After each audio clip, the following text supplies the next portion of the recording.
আকর অনলাইনের YouTube channel থেকে আমি দীপা যেমন বলছি। আশা করি সবাই অনেক অনেক ভালো আছে। সবাইকে অনেক শুভেচ্ছা জানিয়ে আজকের ক্লাস শুরু করছি। আজকের কিন্তু আকাশটা কিন্তু অনেক বেশি মেঘলা আকাশ, এটা তো তোমরা সবাই জানো। এখন যেহেতু রেইনি সিজন শুরু হয়েছে, সো এরকম দিনে যেটা হয় আর কি, এরকম দিনে আমরা নর্মালি বাসাতেই থাকি, আমরা চিল মুডেই থাকি, মুভি দেখতে ভালো লাগে, গান শুনতে ভালো লাগে। আর বৃষ্টির দিনে যেটা হয় যে একটু ক্রিস্পি টাইপের খাবার খেতে ভালো লাগে, খিচুড়ি তো অনেক ভালো লাগে। আমরা সবাই বৃষ্টির সাথে কিন্তু খিচুড়ির এই নামটা কিন্তু খুবই ডিপলি রিলেটেড। সবার মুখে কেমন যেন জিভে পানি চলে আসে, তাই না? আমার কিন্তু অলরেডি এখনই পানি চলে এসছে যে বৃষ্টির দিন আহা খিচুড়ি খাবো। ঠিক আছে, খিচুড়িটা কিন্তু অন্যরকম একটা আমেজ ক্রিয়েট করে মেঘলা দিনে, তাই না?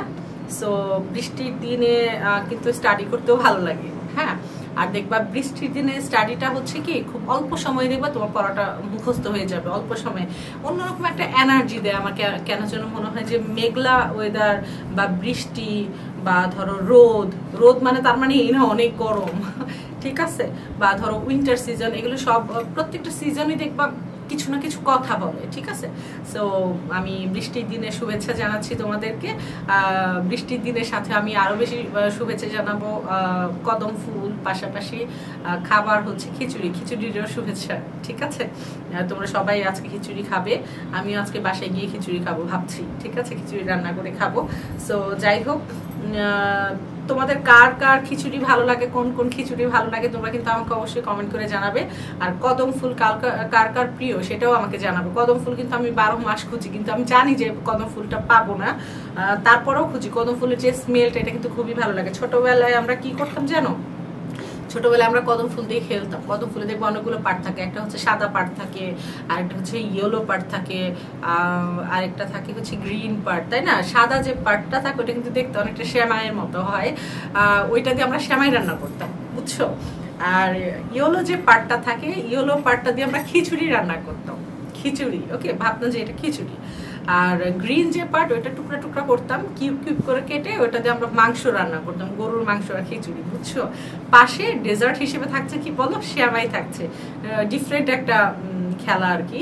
তো আমরা এটা খুবই খেলতাম। আর এখন বড়বেলায় তো আর খেলা হয় না। এখন যেটা করি যে বাসার জন্য কদম ফুল, রোড সাইডে দেখবা ঢাকাতেও অনেক কদম গাছ আছে, বা ঢাকার বাইরে যারা গ্রামে আছো, গ্রামেও তো অনেক কদম ফুল গাছ আছে। সো তোমরা সবাই যদি পাও আর কি, কদম ফুলগুলো বাসার জন্য নিয়ে সাজিয়ে রাখবে, তার মানে এনে গাছে উঠবে তোমরা। কদম ফুল কিন্তু অনেক সময় বাসটা দিয়েও পেরে নেওয়া যায়, ঠিক আছে, আবার কিনতেও পাওয়া যায় কদম ফুল ঢাকাতে। সো যাই হোক, কদম ফুল নিয়ে, বর্ষা নিয়ে, বৃষ্টি নিয়ে, মেঘলা আকাশ নিয়ে আজকে মোটামুটি অনেকক্ষণই কথা বললাম তোমাদের সাথে। চলো আমরা পড়াই যাই। ঠিক আছে, আজকে মূলত আমি তোমাদেরকে পড়াবো হচ্ছে 6ষ্ঠ শ্রেণীর যে গার্হস্থ্য বিজ্ঞান বিষয়টি আছে, এই বিষয়টি কিন্তু খুবই মজার একটা বিষয়, খুবই আনন্দদায়ক একটা বিষয়, শিক্ষণীয় একটা বিষয়। প্রত্যেকটা বিষয় কিন্তু আমাদের কোনো না কোনো দিকে শিক্ষা দিচ্ছে, তাই না? হিউজ জ্ঞান অর্জন করি আমরা। তো যাই হোক, তোমরা বইটা বের করো, পাশাপাশি বরাবর মতো খাতা এবং কলম বের করো। আর হচ্ছে যেটা লাস্ট ক্লাসে যারা আমার ক্লাসে প্রেজেন্ট ছিলে, তারা আমার পড়াটা কি বাসায় কমপ্লিট করেছো কিনা তারা আমাকে কেউ কমেন্ট করে এখন পর্যন্ত জানাওনি। আমি চাচ্ছি তোমরা আমাকে কমেন্ট করে জানাও যে হ্যাঁ, তোমরা পড়াটা কমপ্লিট করেছো, বা কোনো প্রবলেম ফেস করে থাকলে অবশ্যই আমাকে তোমরা প্রবলেমটা নিয়েও লিখবে যে ম্যাম এখানে প্রবলেম, বা এটা বুঝতে পারছি না ম্যাম। ঠিক আছে, তাহলে যেটা হবে, আমি তোমাদের কমেন্টের মাধ্যমে বলো, বা প্রয়োজন তোমাদের ওই প্রবলেমের উপর আমি আরেকটা রিপিট ক্লাস নিলাম, ঠিক আছে, নিয়ে আমি তোমাদের প্রবলেমটা সলভ করে দিব। ওকে, আর যারা আজকে নতুন আমার ক্লাসে অ্যাটেন্ড করছো তাদেরকেও বলছি, তাদেরকে অনেক অনেক শুভেচ্ছা। তোমরাও অবশ্যই আমাকে কমেন্ট বক্সে কমেন্ট করে জানাবে। ওকে, তাহলে চলো আমরা পড়াটা স্টার্ট করি।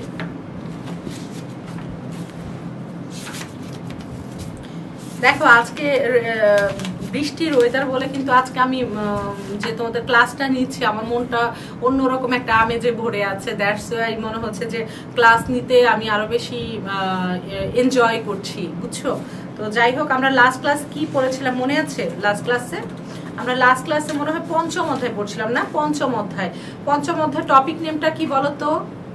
পঞ্চম অধ্যায় টপিক নেমটা হচ্ছে ছোটদের শিষ্টাচার শিক্ষা, তাই না? আমরা এটা পড়েছিলাম। এটা আর আমরা পার্ট 1 পড়েছিলাম, মানবীয় গুণাবলীগুলো পড়েছিলাম, ঠিক না? মনে আছে? পঞ্চম অধ্যায় টপিক নেম তাহলে কি বলো, ছোটদের শিষ্টাচার শিক্ষা। তার মানে আমরা ছোটদেরকে কিভাবে শিষ্টাচার শিক্ষা দিব সেটা সম্পর্কে আমরা এই চ্যাপ্টার থেকে জানবো। আর পার্ট 1-এ ছিল মানবীয় গুণাবলী, আজকে আমরা জানবো হচ্ছে পার্ট 2। পার্ট 2-এ কি আছে বলো, বয়োজ্যেষ্ঠদের প্রতি শ্রদ্ধা ও শিক্ষকের প্রতি সম্মান। এটা নিয়ে আজকে আমরা, এই টপিকটা নিয়ে আজকে আমরা আলোচনা করব। বয়োজ্যেষ্ঠ মানে হচ্ছে বড়, যারা আমাদের থেকে বয়সে বড় তাদেরকে নর্মালি বলা হয় বয়োজ্যেষ্ঠ। তো বয়োজ্যেষ্ঠদের প্রতি আমরা কিভাবে শ্রদ্ধা নিবেদন করব, শ্রদ্ধা জানাবো, তাদেরকে আমরা কিভাবে অনেক অনেক অনেক শ্রদ্ধা করবো, এবং শিক্ষকদের প্রতি আমরা কিভাবে সম্মান প্রদর্শন করব সেই সম্পর্কেই মূলত আমরা জানবো। দেখো এখানে কিছু ছবি আছে, দেখতে পাচ্ছ? এই যে দেখো, এটা হচ্ছে বৃদ্ধ দাদু, মানে বয়স্ক ধরো আমাদের দাদু, হ্যাঁ, আর এটা হচ্ছে আমরা, মানে তুমি বা আমি বা যেই হোক, হ্যাঁ, এটা হচ্ছে বৃদ্ধ দাদুর সেবা করছে একটা মেয়ে, ওকে। তারপরে ছবিটা দেখো, দাদুর কাছে মুক্তিযুদ্ধের গল্প শোনা, মানে দাদু গল্প শোনাচ্ছে। আমার দাদু অনেক গল্প শোনাতো, আর আই হোপ তোমাদের দাদু অনেক গল্প শোনায়, কারণ দাদুদের কাছে কিন্তু অনেক গল্পের ভান্ডার থাকে, তাই না? আচ্ছা, এরপরে দেখো ক্লাসে শিক্ষকের উপস্থিতিতে ছাত্রদের সম্মান প্রদর্শন। এই যে উনি হচ্ছেন টিচার, তাই না? আর এরা হচ্ছে কি স্টুডেন্টস, মানে তোমরা। তো স্টুডেন্টরা কিভাবে দাঁড়িয়ে সম্মান প্রদর্শন করছে, দেখো দাঁড়িয়েছে, দাঁড়িয়ে সালাম দিচ্ছে, ওকে। এরপরে দেখো স্কুলের বাইরের পরিবেশে শিক্ষকের প্রতি শ্রদ্ধাবোধ। শুধু যে তুমি ক্লাসরুমেই তোমার টিচারকে সালাম দিবে, শ্রদ্ধা করবে, ব্যাপারটা কিন্তু এমন না। অবশ্যই অবশ্যই ক্লাসের বাইরেও তুমি তোমার টিচারকে অনেক অনেক সম্মান করবে, ঠিক আছে? একদিনের জন্য, একবারের জন্য হলেও যে তোমাকে পড়িয়েছেন, শিক্ষা দিয়েছেন, কোনো বিষয় পড়িয়েছেন বা শিক্ষা দিয়েছেন, তিনি কিন্তু তোমার শিক্ষক, তোমার গুরু, ঠিক আছে? আর তাকে তোমরা আজীবন, সারাটা জীবন তাকে তোমরা সম্মান করবে, ভালোবাসবে, ঠিক আছে? আচ্ছা, আমরা তাহলে পড়া শুরু করি, ওকে। তোমাদের যে বয়সে বড় যারা, তারাই কিন্তু তোমাদের কি শ্রদ্ধার পাত্র। এটা তো খুব, তোমাদের বলো বা আমি যদি আমার কথা বলি, আমার থেকে যারা বয়সে বড় তারা কি আমার শ্রদ্ধার পাত্র না? বলো, আমার শ্রদ্ধার পাত্র। ঠিক তেমনি তোমাদের থেকে যারা বয়সে বড় তারা হচ্ছে তোমাদের শ্রদ্ধার পাত্র। বয়োজ্যেষ্ঠদের মধ্যে কারা কারা আছেন দেখো, মা বাবা, বড় ভাই বোন, দাদা দাদি, নানা নানি, খালা খালু, ফুপু ফুপা, চাচা চাচি, মামা মামি, সবাই হচ্ছে কি তোমাদের রিলেটিভ, আত্মীয় স্বজন, তাই না? এছাড়া কে? শিক্ষক, পাড়া প্রতিবেশী, সে যে প্রসারী হোক না কেন, যারা তোমাদের চেয়ে বয়সে বড় তারাই হচ্ছে কি তোমার থেকে মানে তোমার কাছ থেকে শ্রদ্ধা, সম্মান এগুলো পাবার অধিকারী। হ্যাঁ, তাদেরকে তোমার শ্রদ্ধা করা বা সম্মান করাটা হচ্ছে তোমার নৈতিক দায়িত্ব। এটা হচ্ছে তোমার একটা মূল্যবোধের বহিঃপ্রকাশ, ঠিক আছে? ভদ্রতামূলক একটা আচরণ, ওকে। বড়দের আদেশ উপদেশ মেনে চলাকে তাদের প্রতি শ্রদ্ধাশীল হওয়া বোঝায়। তার মানে হচ্ছে বড়রা তোমাকে যে আদেশ বা উপদেশ দিবেন, সেই আদেশ উপদেশ মেনে চলাটাই হচ্ছে তাদের প্রতি তোমার শ্রদ্ধাশীল হওয়াটাকে বোঝায়, ঠিক আছে?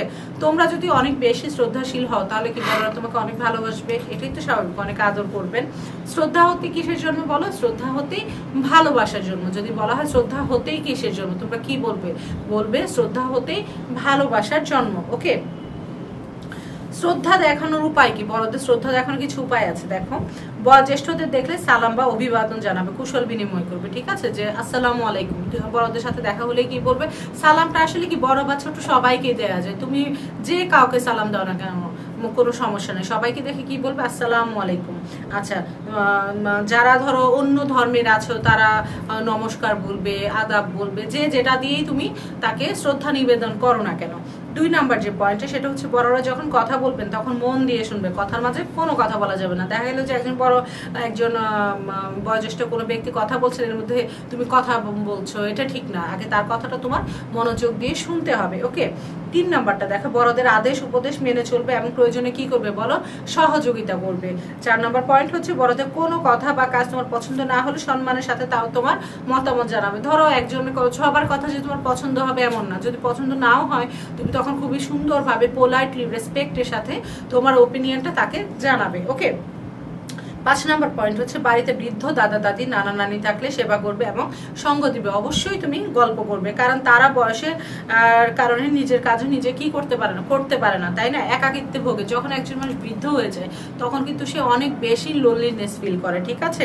আমরাই দেখো যে এই যে আমরা এত ইয়াং বা এত ছোট যাই বলো না কেন, আমরাই কিন্তু অনেক মাঝে মাঝে অনেক বেশি লোনলি হয়ে যাই, যদিও আমরা আমাদের নিজেদের কাজ করতে পারি। আর যারা বৃদ্ধ আছেন আমাদের বাড়িতে, তারা তখন কোনো কাজে তো নিজের কাজ নিজে করতে পারে না বা বাইরে যেতে পারে না, হাঁটা চলা করতে পারে না, ওই সময় হয় কি তারা অনেক বেশি একাকিত্বে ভোগে। আর তখনই তোমার উচিত হচ্ছে তাদের সঙ্গ দেয়া, তাদের সাথে গল্প গুজব করা, তাদের সম্মান করা, অনেক অনেক ভালোবাসা আদর করা, ঠিক আছে? অ্যাজ লাইক বেবির মতো করে টেক কেয়ার করবে, ঠিক আছে?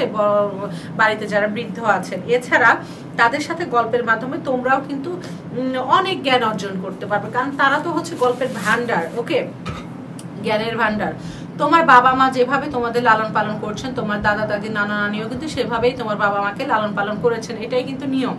তোমরা তাদের অনেক আদরের, তাই না? আমরা সবাই আমাদের বাবা মা দাদা দাদির অনেক আদরের, অতি শৈশব থেকে তারা তোমাদের অনেক আদর ও স্নেহ করেন, অনেক দোয়া করেন। একদম ছোট্ট বেলা থেকে, জন্ম হবার পর থেকে অনেক আদর যত্ন করেন না বলো? অনেক আদর যত্ন করেন। সুতরাং বৃদ্ধ বয়সে তারা যাতে কোনো দুঃখ কষ্ট না পান সেদিকে খেয়াল রাখাও কিন্তু তোমাদের কর্তব্য। বড়দের প্রতি তোমাদের সৌজন্যমূলক আচরণ ও শ্রদ্ধাবোধ, তাদের স্নেহ ভালোবাসা অর্জনে তোমাদের জন্য কি হবে বলো? সহায়ক হবে এবং সামাজিক জীবন সুন্দর ও সুশৃঙ্খল করবে। অনেকেই যেটা করে বর্তমান যুগে, যে বাবা মা বৃদ্ধ হয়ে গেলে বৃদ্ধাশ্রমে পাঠিয়ে দেয়, এটা যে কত নেককারজনক, কত নিকৃষ্টতম কাজ, মানে বলে বোঝানো যাবে না। আমার প্রচন্ড যন্ত্রণা লাগে, কষ্ট লাগে। আমার কাছে মনে হয় আমার যদি ক্ষমতা থাকতো আমি সব বৃদ্ধ বাবা মা দাদা দাদিকে আমার কাছে এনে রাখতাম। হ্যাঁ, মানে কেমন যেন লাগে। ইভেন রাস্তাতেও দেখবা যে বৃদ্ধ কাউকে দেখলে না কেমন যেন মনটা হয়ে যায়, বৃদ্ধ বা ছোট্ট কাউকে দেখলে মানে আমি ইমোশনাল হয়ে যাই, ট্রাস্ট মি, প্রচন্ড ইমোশনাল হয়ে যায়। আমি তার জায়গায় আমি আমাকে দেখি, আমার বাবা মাকে দেখি, আমার দাদা দাদিকে দেখি। সো আমরা সবাই বড়দেরকে অনেক অনেক সম্মান করব, ঠিক আছে? অনেক সম্মান করব, অনেক ভালোবাসবো। তারা আমাদের যখন যেটা বলবে আমরা সেটা মানে সর্বোচ্চ ট্রাই করবো সেটা মন দিয়ে শোনার জন্য, কাজটা করার জন্য, ওকে? মনে থাকবে? আচ্ছা, এখন আমরা জানবো শিক্ষকের প্রতি কিভাবে সম্মান দিবা। শিক্ষক হচ্ছেন মানুষ গড়া কারিগর। প্রত্যেকটা শিক্ষকই হচ্ছেন কি মানুষ গড়া কারিগর। এমন কোনো শিক্ষক তুমি পাবা না যে শিক্ষক তার স্টুডেন্টদেরকে কোনো নেগেটিভ কোনো কিছু শেখাচ্ছেন। প্রত্যেকটা শিক্ষক দেখবা ভালো পথে তুমি কিভাবে চলবে, কিভাবে তুমি লাইফে বেটার কিছু করবে, হ্যাঁ, তোমাকে মূল্যবোধ শেখাবে। প্রত্যেকটা শিক্ষকই কি করে বলো? তুমি কিভাবে প্রপারলি মানুষের মতো মানুষ হয়ে গড়ে উঠবে সেই চেষ্টাই কিন্তু করে, সেই শিক্ষাই দেন। শিক্ষক জ্ঞান দান করেন আর তোমরা সেই জ্ঞান অর্জনের মাধ্যমে কি করবে বলো? তোমাদের জীবনকে গড়ে তুলবে। পিতামাতা পরেই কার স্থান বলো তো? পিতামাতা পরেই হচ্ছে শিক্ষকের স্থান। শিক্ষকের প্রতি প্রকৃত সম্মান ও শ্রদ্ধাবোধ নিয়েই তোমাদের কি করতে হবে, মানে পাঠ গ্রহণ করতে হবে। শিক্ষকগণ সন্তানের মতো কল্যাণ কামনা করে ছাত্রদের গড়ে তোলার চেষ্টা করেন। তোমরা শিক্ষকের আদর্শ মেনে চলবে। শিক্ষক যখন পাঠ দেন তখন কি হবে? কথা না বলে মনোযোগী হবে, নম্র ও ভদ্র আচরণ করবে। এগুলো তোমাদের কর্তব্য। অনেক বাচ্চাই আছে ক্লাসে দেখবে দুষ্টামি করে, কথা বলে, পড়াশোনা নেওয়া, এই টিচার কি বলে, ধুত এটা শোনার দরকার নেই, চল আমরা দুষ্টামি করি। এই যে এগুলো কিন্তু খুবই খারাপ, ঠিক আছে? এগুলো কখনোই করা উচিত না, কারণ শিক্ষক তো ভালো, আমাদের ভালোর জন্যই তো শিক্ষক ক্লাসে পড়াচ্ছেন, তাই না? সো আমরা শিক্ষকের সব কথা শুনবো, শিক্ষককে অনেক অনেক সম্মান করবো, ঠিক আছে? ষষ্ঠ শ্রেণীর ছাত্র ফাহিম ক্লাসে শিক্ষকের উপস্থিতিতে দাঁড়িয়ে সম্মান জানাতে একটুও দেরি করে না। হ্যাঁ, ফাহিম ক্লাস 6-এ পড়ে, ও ক্লাসে শিক্ষক ঢুকলে কি করে? দাঁড়িয়ে তাকে সম্মান জানাতে কখনোই লেট করে না। পাঠদানকালে সে অত্যন্ত মনোযোগের সাথে শিক্ষকের কথা শুনে, শিক্ষকের দেওয়া শ্রেণীর কাজ, বাড়ির কাজ, সে সব কিছু সময় মতো সম্পাদন করে। এভাবে সে শিক্ষকের নির্দেশ পালন করার মাধ্যমে শিক্ষকের সম্মান ও শ্রদ্ধা করে। সে যদি এই কাজ না করতো, সে যদি শিক্ষকের টোটালি ডোন্ট কেয়ার মনে করতো, তাহলে কি শিক্ষকের সাথে বেয়াদবি করা হতো না বলো? বেয়াদবি করা হতো। শুধু তাই নয়, সে শ্রেণীকক্ষ এবং স্কুলের বাইরেও শিক্ষকদের একইভাবে শ্রদ্ধা ও সম্মান জানায়। তার এই ধরনের আচরণে সবাই তার কি করে বলো? প্রশংসা করে। সুতরাং শিক্ষকের সাথে তোমাদের সম্পর্ক হতে হবে কি? ঘনিষ্ঠ ও সম্মানজনক। এতে উন্নত ও কাঙ্ক্ষিত শিক্ষার পরিবেশ সৃষ্টি হবে, যা সকলের কাম্য। তার মানে কি বলো? মানে তোমরা সবাই শিক্ষককে কি করবে? সম্মান করবে। আমার যে শিক্ষক আছেন আমার জীবনে, যারা আমাকে শিক্ষা দিয়েছেন, আমি অদ্যাবধি তাদেরকে যেখানেই দেখি না কেন আমি সালাম করি, তাদের খোঁজ খবর নেই। এমন অনেক শিক্ষক আছেন যারা বৃদ্ধ হয়ে গেছেন, যারা এখন পড়াচ্ছেন না, ঠিক আছে? বিশ্বাস করবো না, তাদের জন্য এত মায়া লাগে। আমি দেখা যাচ্ছে যে আমার নানু বাড়িতে কিছু শিক্ষক আছেন আমার, যারা আমাকে পড়িয়েছেন, আমি মাঝে মাঝে আমি নানু বাড়ি গেলে ওখানে তাদের কাছে আমি পড়তাম, ঠিক আছে? বা আমি যে স্কুলগুলোতে পড়েছি ওই স্কুলগুলোর যে শিক্ষকগুলো আছেন, বা ধরো যে কলেজে পড়েছি, যে ভার্সিটিতে পড়েছি, আমি এখনো তাদের ভীষণ মিস করি। মাঝে মাঝেই মনে পড়ে আমার, মানে আমি বোঝাতে পারবো না আসলে শিক্ষকরা আমাদের জীবনে কি পরিমাণ ভূমিকা রাখে। আমার মনে আছে আমি যখন কোন ক্লাসে পড়ি, ক্লাস 7 ক্লাস 8-এ পড়ি, বুঝছো। তখন আমার একজন বাংলা টিচার ছিলেন, সীমা সাহা নাম করে। তো উনি হচ্ছে উনি আমাকে আমাদের বাংলা পড়াতেন। তো ওই ম্যাডাম যখন আমাদের পড়াচ্ছিলেন, ওই ম্যামের উনি একদিন ক্লাসে বলেছিলেন যে কখনো মিথ্যা কথা বলতে হয় না। উনি খুব সুন্দর করে আমাদের বুঝিয়েছিলেন। আমরা সবাই তো টুকটাক মিথ্যা বলি, তাই না, এমন না যে বলি না। তো আমি ওই দিন থেকে আমি প্রতিজ্ঞা করেছিলাম যে আমি আর লাইফে কখনোই মিথ্যা বলবো না, ঠিক আছে। ইভেন ওই দিনের পর থেকে আমি আর কখনো আমার জ্ঞান তো আমার জানা মতো আমি কখনো মিথ্যা বলি না। তো এইরকমই আর কি, আমরা প্রত্যেকটা শিক্ষকের প্রত্যেকটা উপদেশ মেনে চলার ট্রাই করি। আমার বিশ্বাস তোমরাও করবা, ঠিক আছে।